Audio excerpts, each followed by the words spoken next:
Let me talk about the process of my hair transplant journey. I knew it was going to be a long journey. I knew that I needed about 4,000 grafts, and I wasn't sure that was going to be possible to cover this area here.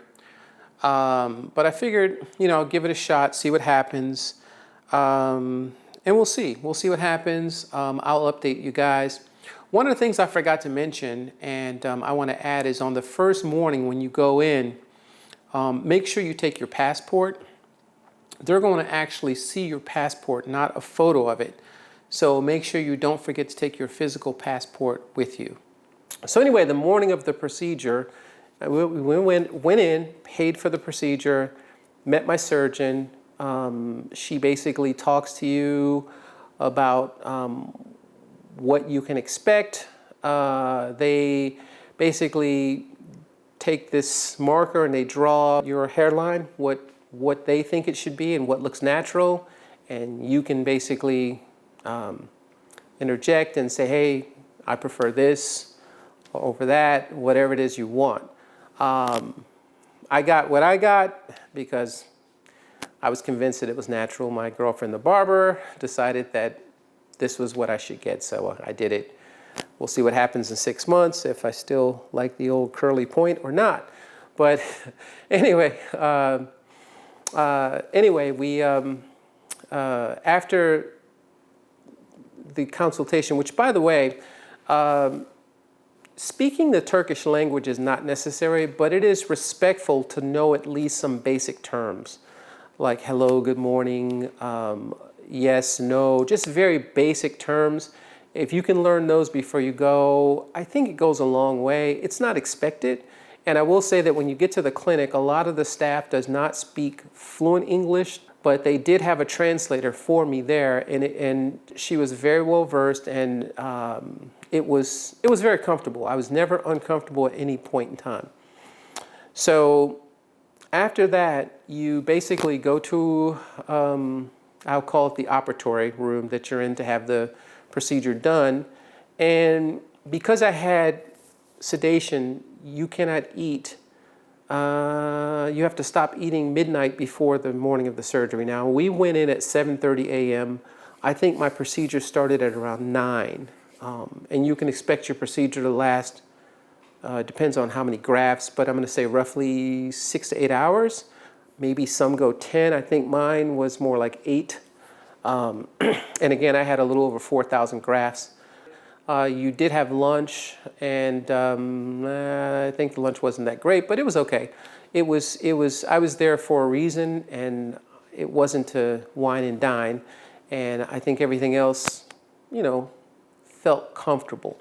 So what I want to say is, when it started off, I think they draw blood because they're going to do PRP, which is another perk because in the States, if you go to have PRP, you're paying close to $1,000, if not more, just to have that part of it done. And I won't go on a PRP, you can look it up, but it is also very helpful for thickening your hair.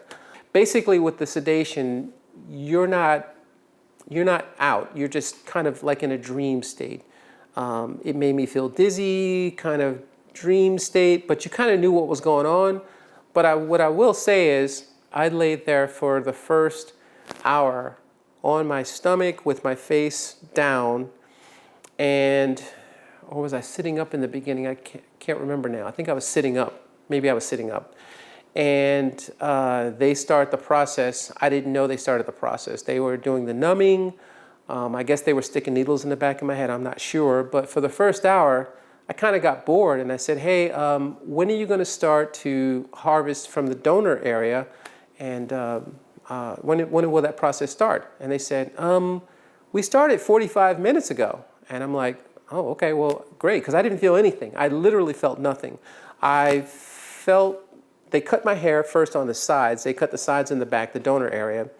And it honestly felt like a small razor. After he cut the hair, it felt like there was like a buzzing on my neck, and I didn't know what was going on there, but I guess that was where they were started to harvest, because there was a woman on one side of me, and I guess I saw her fingers, and I guess she was pulling the the follicles out. I don't know, but I felt nothing, literally nothing. And so I will say get sedation is the way to go. So after that process, I think the morning felt longer than the afternoon. I was a little sleepy. I think I fell asleep a couple times for a little bit, but I had lunch at 1:30. And then when I got back from lunch, the one part of the procedure that was uncomfortable for me is when I would lie on my back. They didn't want the back of your head to touch anything, so there was like I'll call it a block, but I think it was like a pillow on the back of your neck. And you're like that for a pretty good amount of time. I'm not sure how long it was, but it started to get uncomfortable. And I had to get up once or twice. I went to the bathroom. And honestly, I must have fallen asleep for a pretty long time, because when I came back at 1:30 and I started that process, I felt embarrassed because I had to go to the bathroom again, and I felt like maybe only an hour had passed. And they said, "Oh, we're almost done. We're almost done. Can you just let us finish up first?" And I said, "No." I said, "My neck is really hurting, and I got to go to my neck is really hurting. I have to go to the restroom. Can I just go?" And they said, okay. So I got up and I was really dizzy, came back, and they did a little bit more for a few minutes, and they wrapped my head up. And I thought, oh my gosh, the afternoon was really fast. But then after they finished, I looked at my phone and it was 5:30. So from 1:30 to 5:30, I only recall maybe an hour of the procedure, and that's where my neck started to hurt. But it was actually a very, very smooth process. Very smooth process. And I was pretty much done. I went back down to the lobby and waited for the others, which didn't take much time, and we all went back. I wouldn't say all of us. I think there was some that maybe went before me back and some that after me. But I saw a few familiar faces, and we went back to the hotel, and we had bandages wrapped around the donor area, basically, because you couldn't touch the recipient area is what it's called, donor and recipient. So you couldn't touch that. So now comes the tough part. The first night, and for the first, I want to say 10 nights to 12 nights, you have to sleep at a 45-degree angle. You don't want your head touching the back of anything, and certainly not the top, because the hairs are too fragile, too loose, and they're concerned about them detaching. So that was really hard. I tried to sleep in a chair, sitting up. I tried sitting on the bed with they give you a neck brace. And my advice is, if you can get a comfortable cushiony one, to bring it with you, because the one they give you is an inflatable. It's not that comfortable. So that was the hardest part.